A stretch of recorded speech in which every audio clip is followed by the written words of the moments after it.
Pariyatti Audiobooks presents Chapter 7, No Way Off This Path, from Journey of Insight Meditation by Lerner, as read by Jonathan Nelson. Chapter 7, No Way Off This Path. 6 of us arrived at the International Meditation Center in Rangoon late in the afternoon of the day the retreat in memory of U Ba Khin was to begin.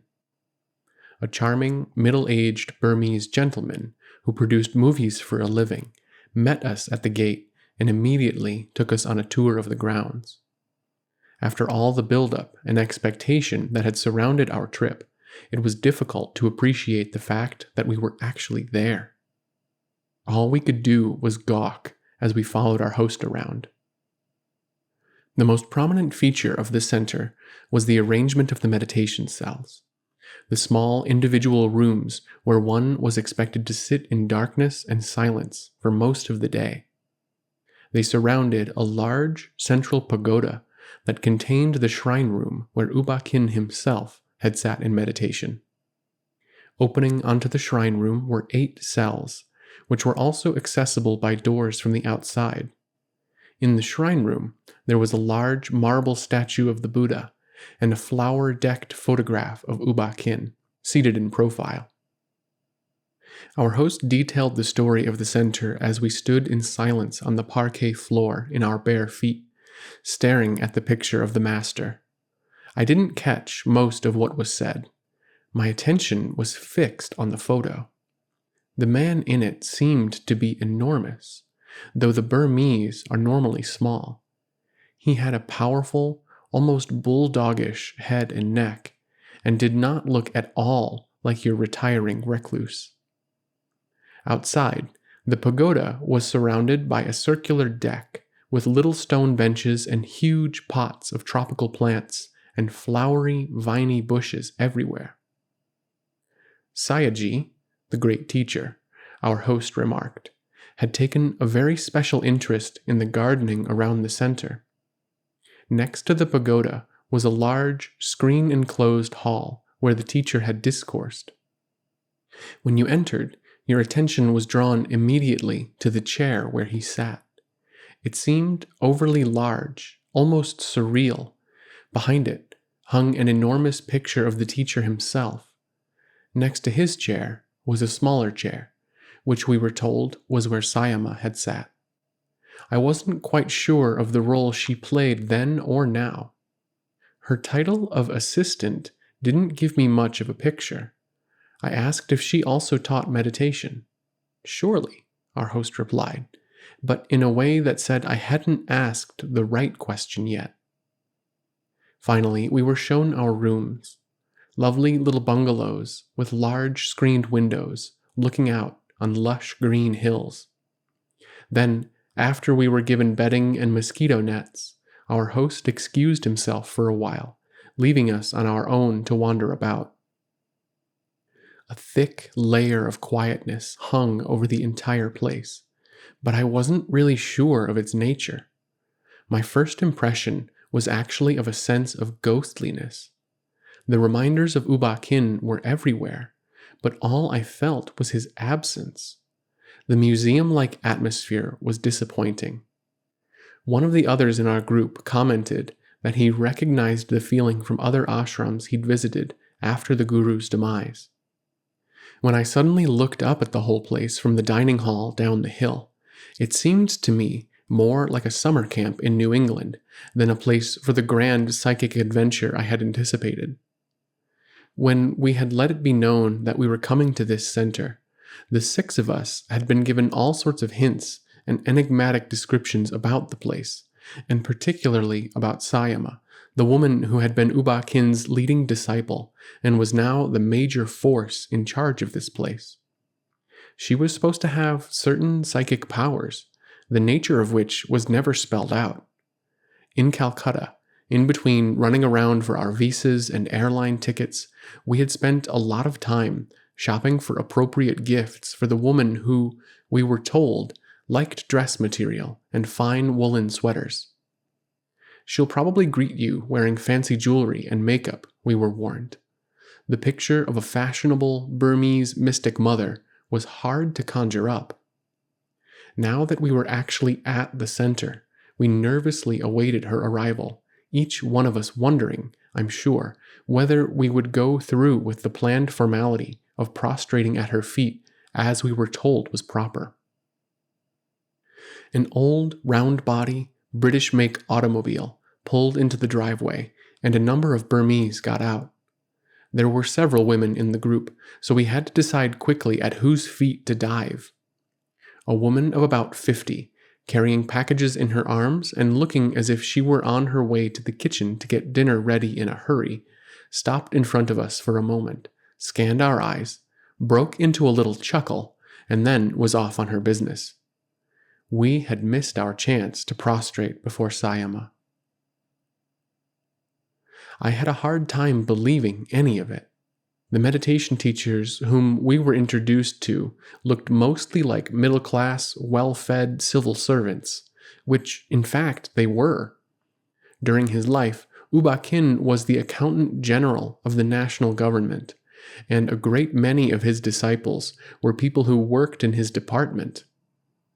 The whole gathering seemed more like a social club outing than a meditation retreat, with old friends and their wives embracing, exchanging news of their families, and lugging suitcases and bedding. I wasn't much heartened when eventually all of us took our places in the cells surrounding the central shrine room to receive our instructions and begin Vipassana meditation. The cell doors were open so that we faced Sayama and her husband, U Chit Tin, the organizer of activities, who sat beside her on the wooden floor. A small, round man, U Chit Tin, was one of U Ba Khin's oldest disciples. One day, many years ago, he had brought his wife Sayama to the center for instruction. U Ba Khin had immediately recognized her spiritual abilities, and after a period of training, Sayama had become his assistant. She and U Chit Tin virtually moved into the center, and she played an integral role in U Ba Khin's teaching. Sayama spoke no English, so U Chit Tin translated as she half chanted, half spoke instructions to us in a soft, breathy voice. It all seemed pretty slack and made me anxious to get back to my own cell downstairs and at least do some serious meditation. After having us repeat the precepts of conduct and giving us our meditation instructions, Sayama said something to U Chit Tin, who told us to direct our attention to the top of our heads.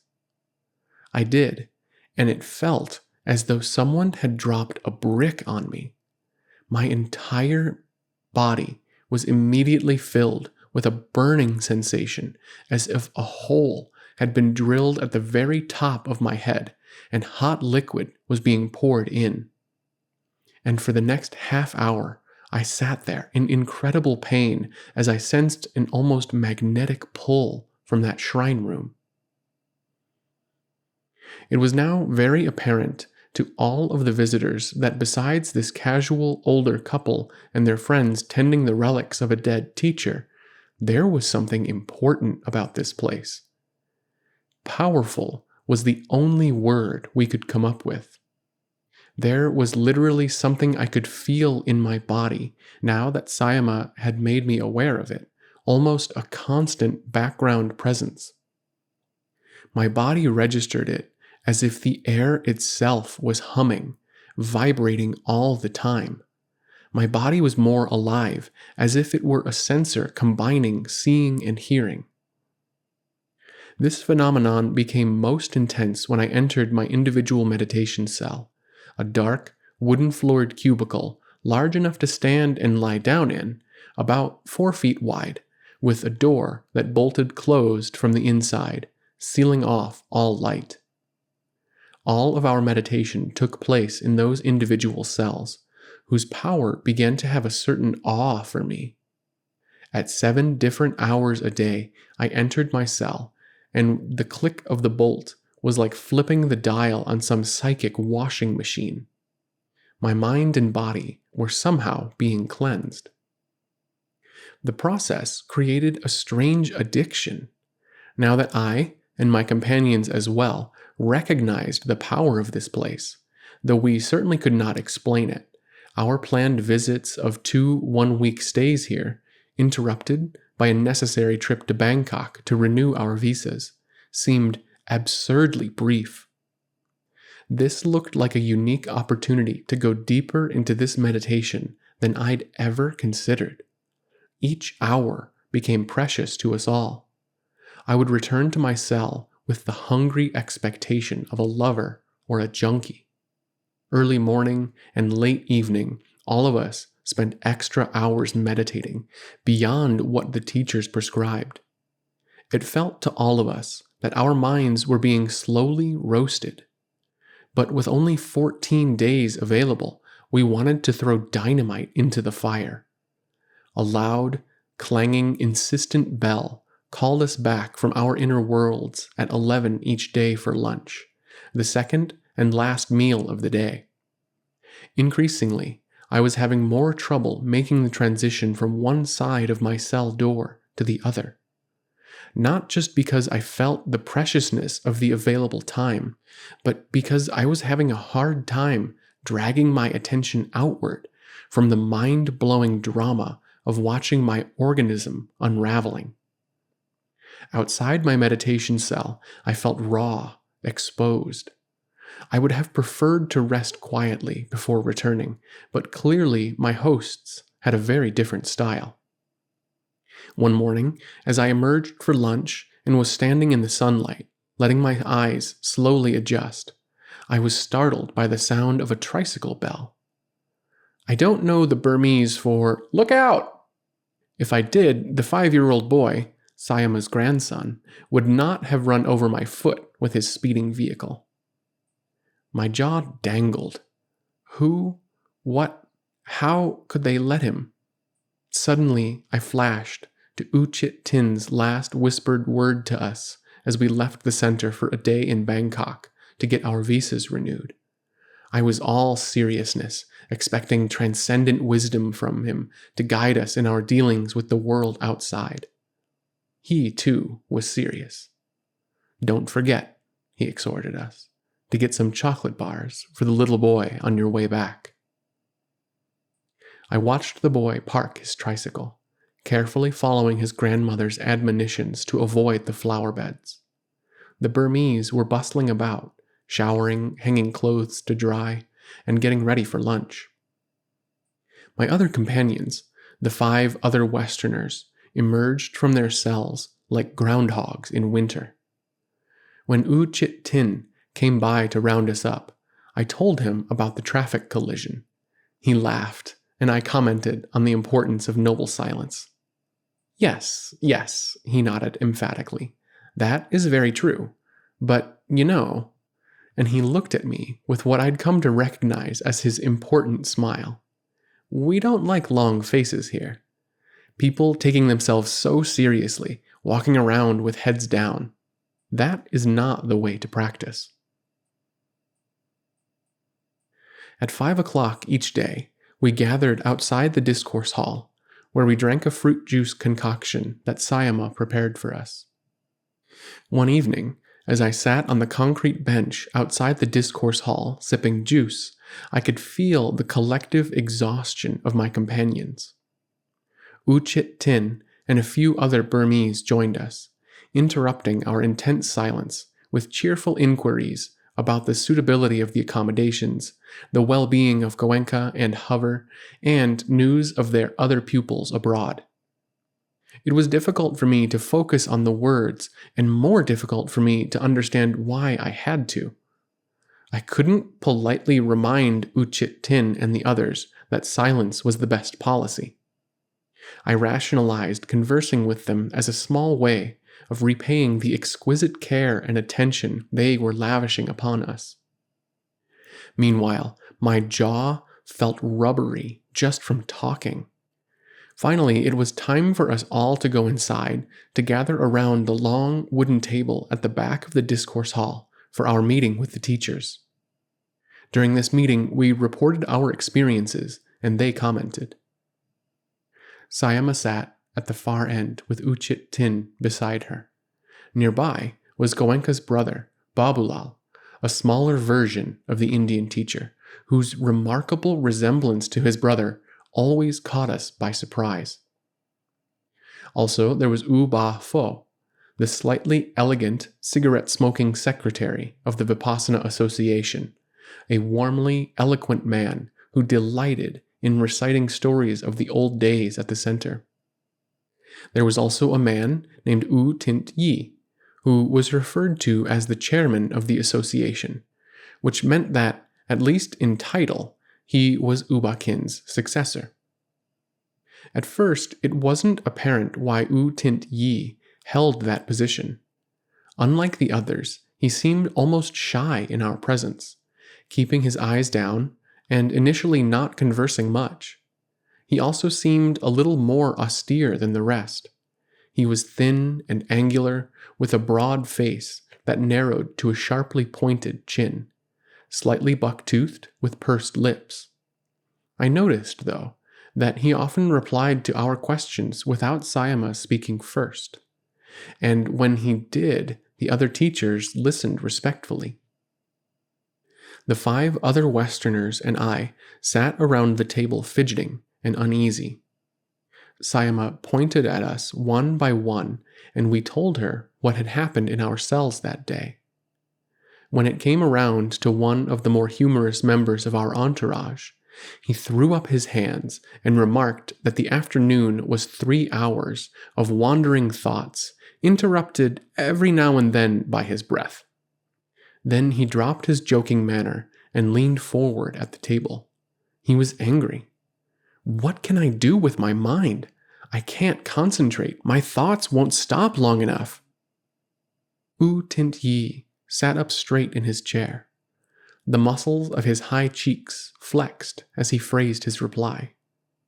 "What your mind does," he said slowly, in a gentle but unwavering tone, as if he were trying to toss the words perfectly past all the obstacles of our comprehension.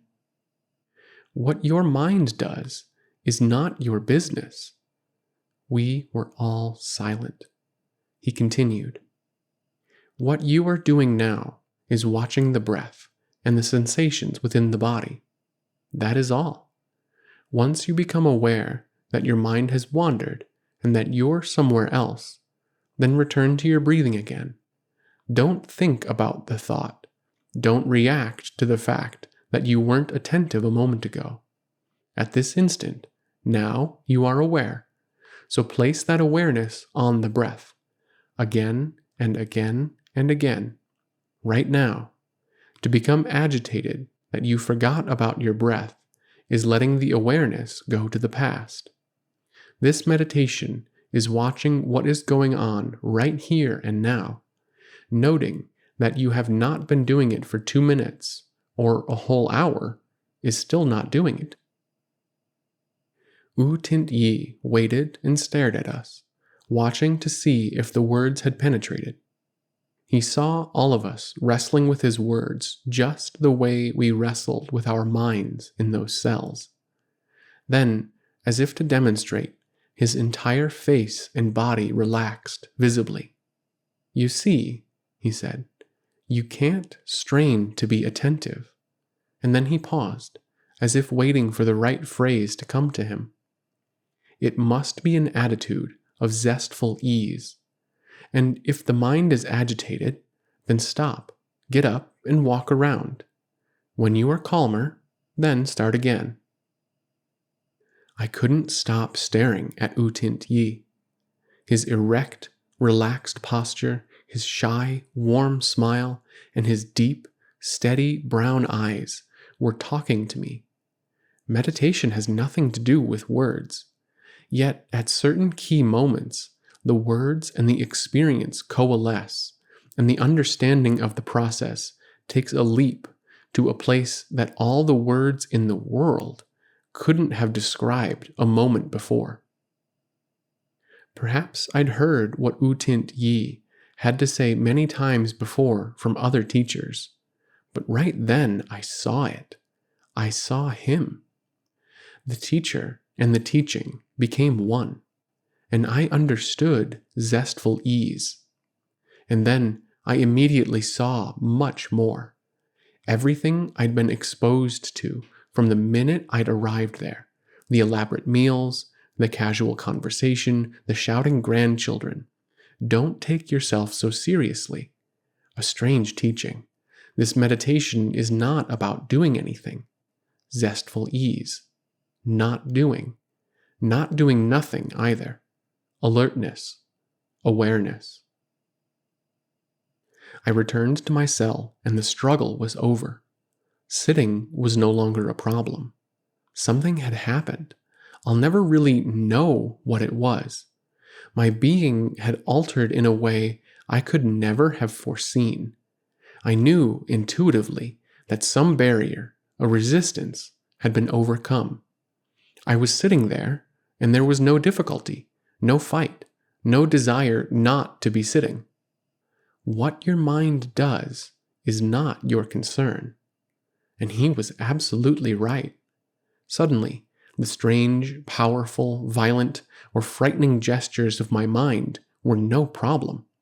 I had another concern, being alert, aware. I was hooked. I knew it. The experiment was over. I'd never get off this train, no matter if I tried. Resolve was no longer keeping me on, but rather something beyond my comprehension. I settled back for the ride. Lunch was the meal we were always expected promptly for, and no wonder.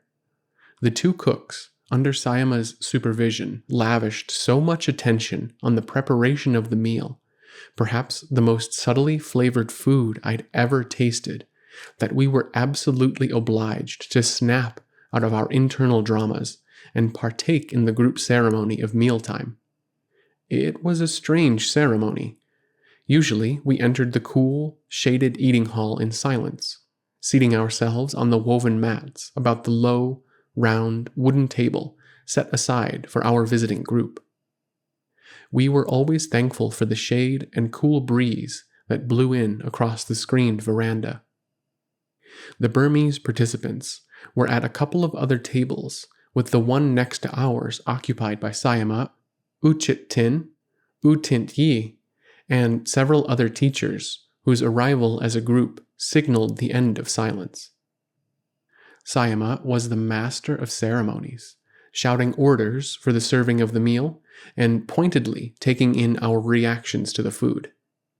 She chuckled contentedly at our amazed enjoyment of the delicate, clear soups, sparkling rice, and endless vegetable dishes, usually followed by platters of tropical fruit. The first bites were the hardest. As I lifted the porcelain spoon from my soup bowl, I felt as though I was plumbing ocean depths. Then I heard Sayama's animated voice in the midst of some story at the other table that ended with side-splitting laughter from her companions. The energy in the dining hall was like a slow eddy that becomes a whirlpool. The food, the table, the laughter, the people made me want to flee back to my cell.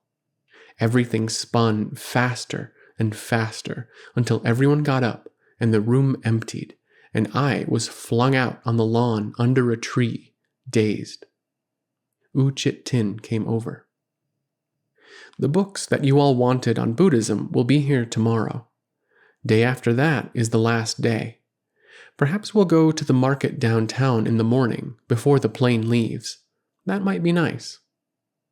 U Ba Pho joined us. Did you enjoy lunch? He inquired. I nodded. Of course I did. It was magnificent. But I wasn't here to eat. I was here to be... Perhaps U Ba Pho saw the question in my eyes. Yes, he said. It is such excellent food Sayama prepared for us. But, it is so good only to hear. And he brought the flat of his palm to his throat. And then he laughed. What is it then? Anicca. Only that. The next step. It was clear now where I wanted to go. My goal was clear. I could do what must be done. But how?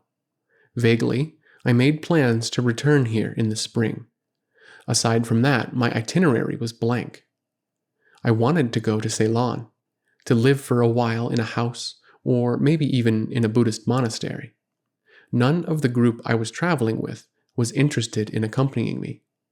They were all returning to India to be with Goenka. For some reason, that didn't appeal to me. There was something else to do, but I didn't know what. Finally, I asked Uchit Tin what would be best.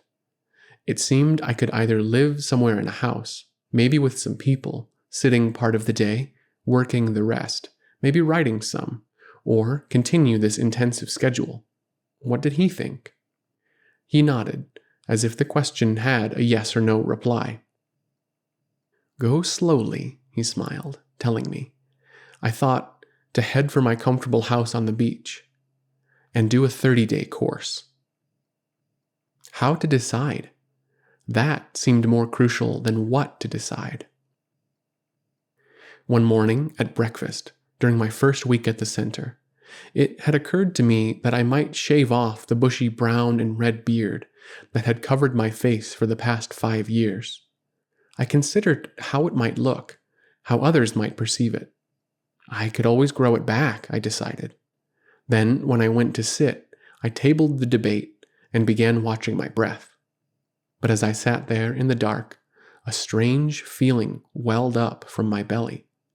It was an impulse, and urge to act that wasn't working through my mind or even my emotions. The beard should go. My mind got the message and accepted the command. Okay, I would do it in a couple of days.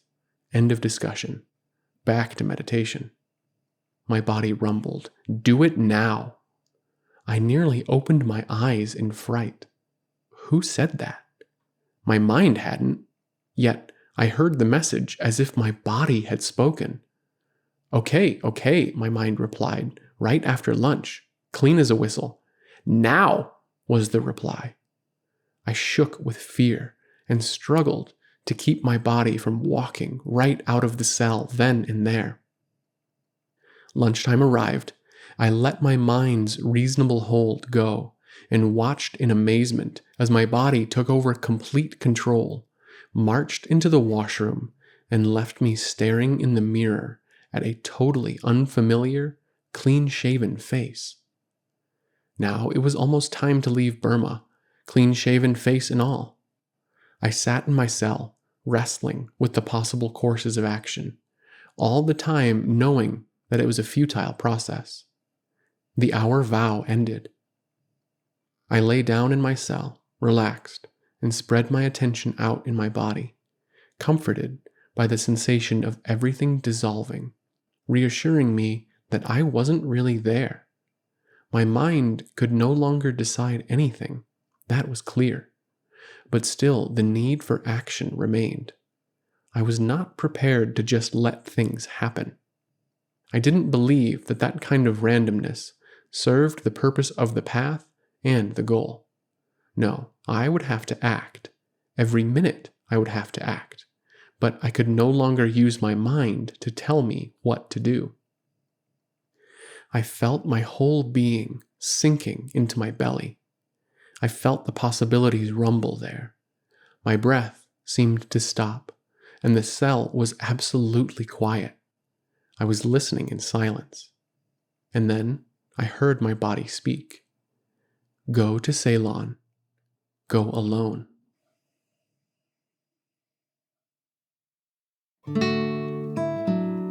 Pariyatti, a nonprofit 501c3 organization, offers a wide variety of books, eBooks, videos, and audiobooks about the teachings of the Buddha, the Pāli language, and Vipassana meditation. Browse our complete catalog at www.pariyatti.org.